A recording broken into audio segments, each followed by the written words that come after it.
Hey everyone, I'm going to keep this Sunday sermon pretty short because I'm out at the beach and it's, loud. There's like people wandering by, kids yelling, you probably hear the ocean, there's like a plane going by right now. Hopefully you'll be able to hear me too. My podcast editor would cry if he knew that I put these online with this kind of sound.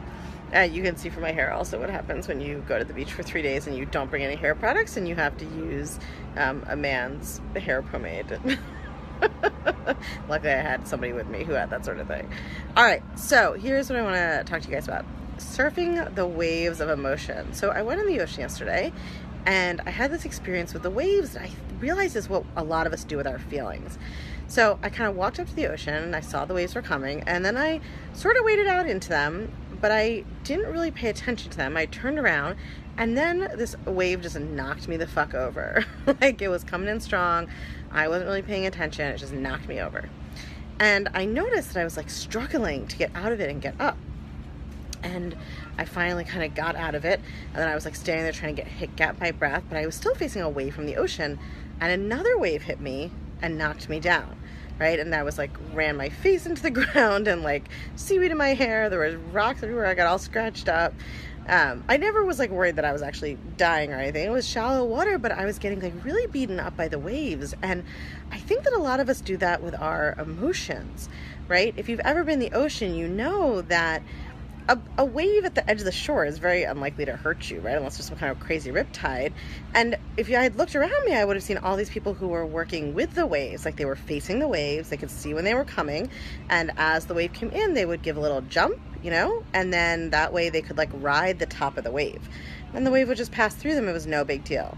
But because I was turned around and I was not looking, and then when I got knocked down, I was fighting my way back up, I was totally at the mercy of the waves, right? They were knocking me over, they were throwing me all around, and I didn't change my approach because I was sort of disoriented and wasn't really sure what I should do, and so it just kept happening, and of course I got like more and more kind of tired and battered up and less able to stop and take stock and look around me and see what would be a better approach.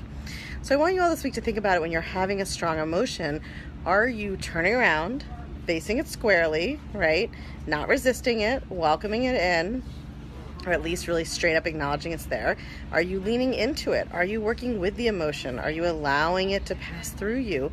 Or are you resisting it? Are you turning your back on it? Are you letting it knock you over and drag you around and bash you in the ground? All because you refuse to allow it to be there and allow it to flow the way it's going to flow.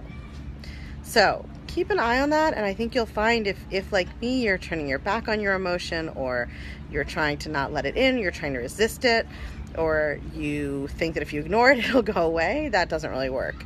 But if you turn around and you face it and you see that the emotion is there and you try to ride with it, right? You let go of your resistance. You don't try to fight your way up to the surface. You allow the emotion to flow over you and through you, and you even start to learn how to ride it, kind of how to surf it. It's going to be so much easier for you and so much less damaging when the emotion is over. All right, y'all. Short and sweet. Give it a try this week.